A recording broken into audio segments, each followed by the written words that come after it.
Hello, नमस्कार. मी निखिलेश बेंद्रे, स्वामी कृपा creations या यूट्यूब चॅनलमध्ये तुमचं स्वागत करतो. आता माझ्यासोबत आहेत मुक्काम पोस्ट पंढरपूर या नाटकातले योगेश चिकटगावकर सर. तर सर, तुमचं खूप खूप स्वागत आहे आमच्या चॅनलमध्ये. धन्यवाद. आणि सगळ्यात आधी मला तुम्हाला हा प्रश्न विचारायचा आहे, की तुमचं या नाटकाला हो म्हणण्यामागचं कारण काय होतं? माझं या नाटकाला हो म्हणण्यामागचं कारण एकच आहे, की विषय फार वेगळा आहे आणि सगळ्यात महत्त्वाचं, मी जे लोककलेत काम करतो, म्हणजे मी वासुदेवाची भूमिकाही लोककलेत करतो, गायनाच्या माध्यमातून, प्रबोधनाच्या माध्यमातून. पण या नाटकात कसं आहे, वासुदेवाची एक व्यथा आहे आणि तो जे कष्ट घेऊन ती जी परंपरा जपतोय, ती परंपरा जगतोय, पण त्याने त्या वासुदेवाच्या परंपरेसाठी काय सॅक्रिफाईस केलंय.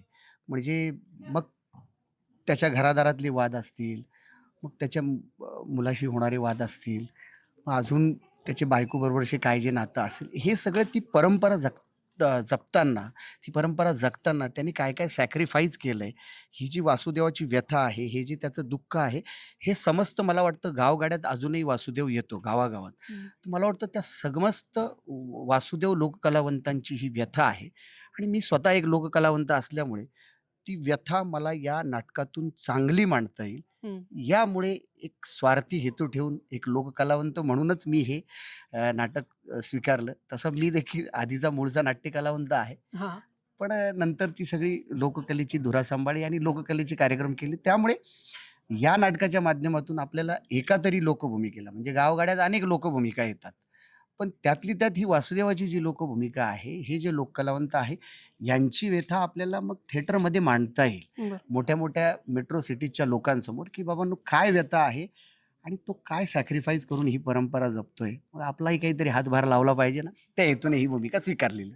ओके. दुसरा प्रश्न हा, की तुमच्या कॅरेक्टरचा सगळ्यात चॅलेंजिंग पार्ट कुठला होता आणि सगळ्यात ईझीएस्ट पार्ट कुठला होता? अ, माझ्या मते तसं काही फार माझ्या मते यात मला चॅलेंजिंग किंवा असं सोपं असं काही नाही. कारण मी स्वतः एक अभिनेता असल्यामुळे, कामं केलेली असल्यामुळे आणि स्वतः गायक असल्यामुळे ते मला सोपं गेलं. पण त्यातल्या त्यात पहिला जो प्रवेश आहे, तो मला बऱ्यापैकी सोपा जातो. तो एकदम नॉर्मल बोलणं आहे, गायन आहे. पण नंतरचा जो माझ्या मुलाबरोबरचा दुसरा प्रवेश आहे ना, ओके. तो सगळं मग त्याची व्यथा सांगतो, त्याचं दुःख सांगतो, बायकोचं दुःख सांगतो. ज्यावेळेस तो सगळा भावूक होतो, दुःखी होतो, त्याच्या मुलाबरोबरचे सगळेचे वाद आणि त्याच्यानंतर तो एका ट्रान्सला जाऊन ते जे काही गाणं गातो ना, ते जरा मला वाटतं माझ्यासाठी थोडंसं चॅलेंजिंग होतं. पण ते चॅलेंजही पेलवलंय असं मला वाटतंय भगवंत ओके. कृपेने. प्रेक्षकांकडून काय अपेक्षा आहेत हे नाटक बघितल्यानंतर?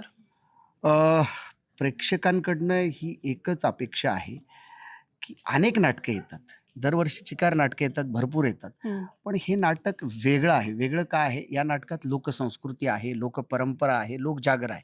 म्हणजे ओव्याही ऐकायला मिळणार, वासुदेवाची गाणीही ऐकायला मिळणार आणि तो जुना 80-90 मधला काळही बघायला मिळणार. नंबर 1. नंबर 2, इथे परंपरेची व्यथा आहे. लोकपरंपरेची, लोककलावंतांची व्यथा आहे. ती तुमच्यापर्यंत पोहोचणार आहे.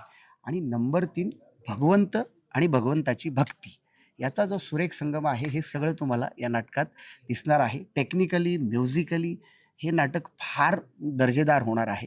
त्याच्यामुळे लोकांनी जास्तीत जास्त शुभारंभाच्या प्रयोगाला गर्दी करून पुढे सगळी माउथ पब्लिसिटीने आमचं हे नाटक गावोगावी, खेड्यापाड्यात घेऊन जावं, अशी मला माझ्या सगळ्या महाराष्ट्रातील तमाम मायबाप रसिक प्रेक्षकांकडनं अपेक्षा आहे.